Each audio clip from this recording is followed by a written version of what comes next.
Hey everyone, so I just got a chance to watch part three. Man, oh man, I enjoyed this show, hands down. Like literally, I watched all four seasons 2 months ago to prepare for season five because people kept telling me about it for years. I'm like, why do people keep saying it? And I see why.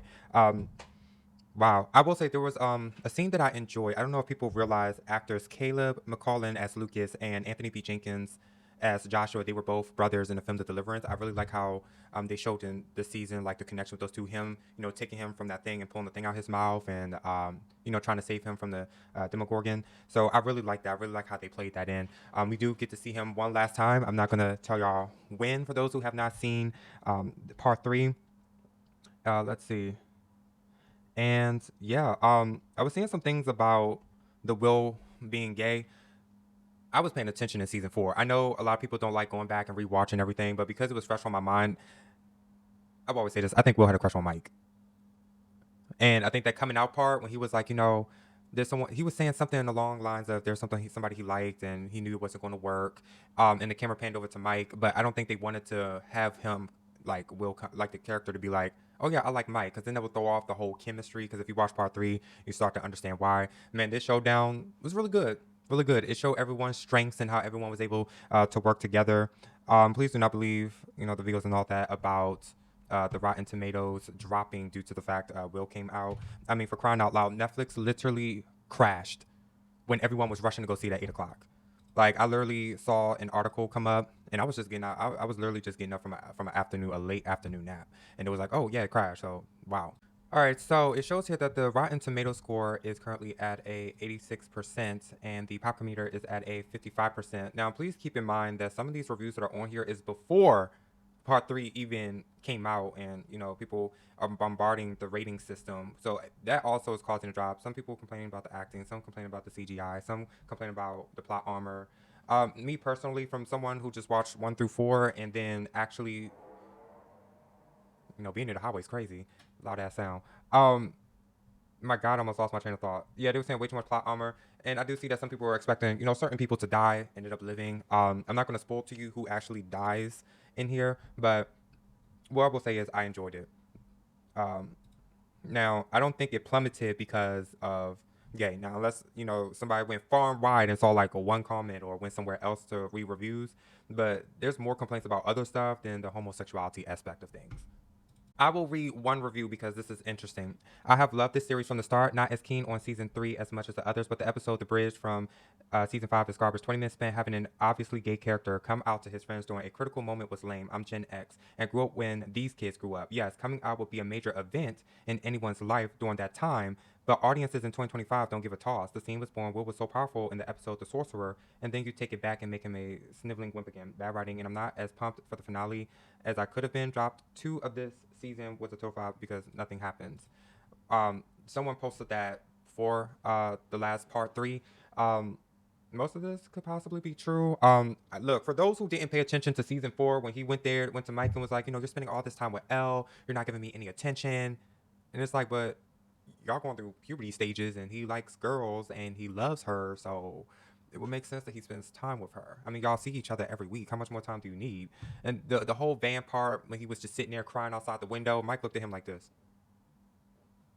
I said, "Oh, okay, yeah, that tells me all I need to know." Okay, because I was like, yeah, he has a crush on Mike, but he knows that Mike is not gay. But he doesn't get over those feelings until this season. I will spoil one small little part. That's why he said, after everything, I just hope that we can still be friends. Mike says, "We're not friends." He goes, yeah, I said, "What the hell?" And he was like, "We're best friends." He's like, I want to let everybody know quickly that I am getting ready to move, so I will be moving. So the background is going to start looking different in the next upcoming weeks.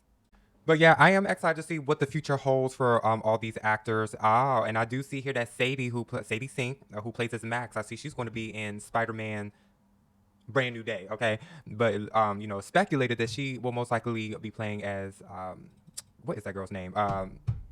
Mary Jane Watson. Okay, so oh shit now. Okay, yeah, I was looking at some of their rosters to see like what work they have been booking. So this is very interesting, very exciting. So I'm going to be doing more reviews on TV shows and movies. So if any of them end up doing something and it's on the list from this website that I use, then yes, I will do a review. I'm going to be doing a lot more in 2026. I would like to say thank you for everyone who has been sharing my videos, who's been commenting. Make sure y'all welcome to comment more. Even if you feel like you want to curse me out about something that I said slick out my mouth, you're more than welcome to. What else? Happy New Year's, y'all.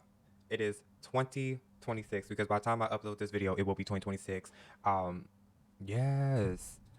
So yeah, thank you for all. Please keep in mind this is a review channel, so people keep complaining about why do I speed up the video because I can't copy and paste footage. I can cut it up and mesh it together to make it seem like it all runs together and add commentary to it slash review. That's what I do. But I know that a lot of people don't read descriptions.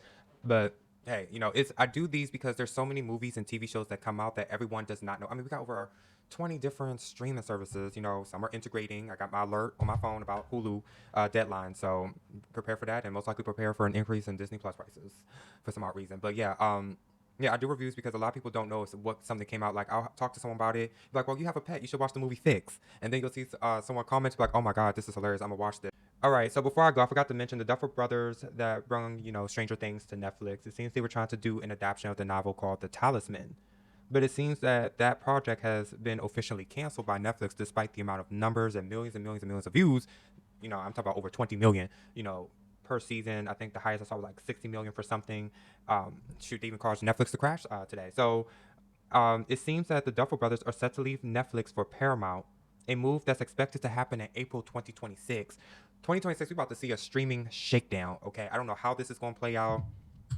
I don't know if Netflix may also end up increasing their prices now that, whatever the finalized deal is, if HBO and, Warner Bros. And all them is going over to Netflix, and now you got Paramount on the come up, and it seems Paramount's now going toe to toe with Netflix. Why not keep the Duffer Brothers at Netflix? Now they're leaving for Paramount, so Paramount's now the alternative for Netflix. It's a lot going on. We're about to start seeing some stuff, but I was wondering how is this going to work if HBO and Warner Brothers went over to Paramount? Whichever way they go will make them a powerhouse, regardless. So I don't know. I don't know like who gonna get the amount of funding for certain projects. I don't know how this is gonna play out, but they're about to do those test runs once they start one of those projects. Because keep in mind, for those who don't know, HBO Max was Warner Brothers, Discovery, whichever, was already sending stuff over to Netflix for the past few years, and I think they were doing that for testing.